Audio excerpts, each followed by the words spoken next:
సొంతంగా lorry tipper ఉండి జీవనం గడుపుతున్న డ్రైవర్లకు కూడా ఈసారి వైఎస్ఆర్ వాహన మిత్ర పథకం వర్తింపచేస్తాం.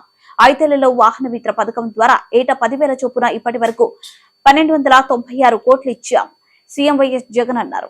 మరి ఈ మాదిరిగా ఫిట్నెస్ సర్టిఫికెట్ తీసుకోవాలి అని అంటే ఆటో డ్రైవర్లకు, టాక్సీ డ్రైవర్లకు ఇంకా కాస్తో కూస్తో ఒక అడుగు ముందుకు వేసి ఈసారి మన ప్రభుత్వం వచ్చిన తర్వాత సొంత టిప్పర్లో ఉన్న టిప్పర్ డ్రైవర్లను కూడా ఈ కేటగిరీలోకి తీసుకొస్తాం.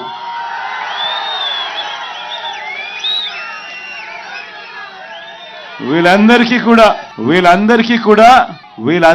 కూడా క్రమం తప్పకుండా మన ప్రభుత్వం ప్రతి సంవత్సరం వీళ్లకు తోడుగా అండగా ఉంది అని చెబుతూ ఏకంగా ఈ 3,93,655 మందికి క్రమం తప్పకుండా, అంటే కొంతమంది మళ్ళీ అమ్ముకుంటా ఉంటారు వాళ్ళ వెహికల్స్ అన్ని కూడా, కానీ క్రమం తప్పకుండా ప్రతి సంవత్సరం 10,000 ఇస్తూ ఏకంగా 5 సంవత్సరాలలో 50,000 రూపాయలు తీసుకున్న వాళ్ళు ఎంత ఇచ్చామో తెలుసా అక్షరాల ఈ 3,93,655 మందికి వాళ్ళ కుటుంబాలకు మంచి చేస్తూ ప్రతి సంవత్సరం క్రమం తప్పకుండా వరుసగా ప్రతి సంవత్సరం 10,000 ఇస్తూ 5 సంవత్సరాలలో 50,000 రూపాయలు కూడా పొందిన వాళ్ళు కూడా దీంట్లో ఉన్నారు. మొత్తంగా 1,296 కోట్ల రూపాయలు కేవలం వీళ్ళకి ఇచ్చాం.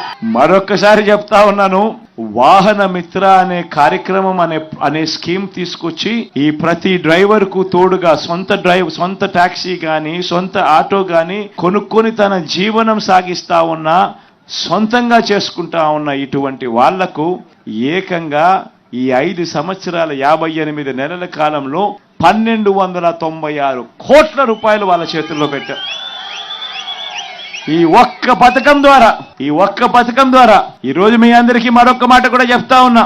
నెక్స్ట్ మళ్ళీ మన ప్రభుత్వం వచ్చిన తర్వాత ఈసారి సొంతంగా టిప్పర్లు కొనుక్కొని సొంతంగా లారీలు కొనుక్కొని వాళ్ళ జీవనం వాళ్ళు నడిపిస్తా ఉన్న వాళ్ళకు కూడా ఈ జాబితాలోకి తీసుకొని వస్తాము అని కూడా ఈ సందర్భంగా చెప్తా ఉన్నా.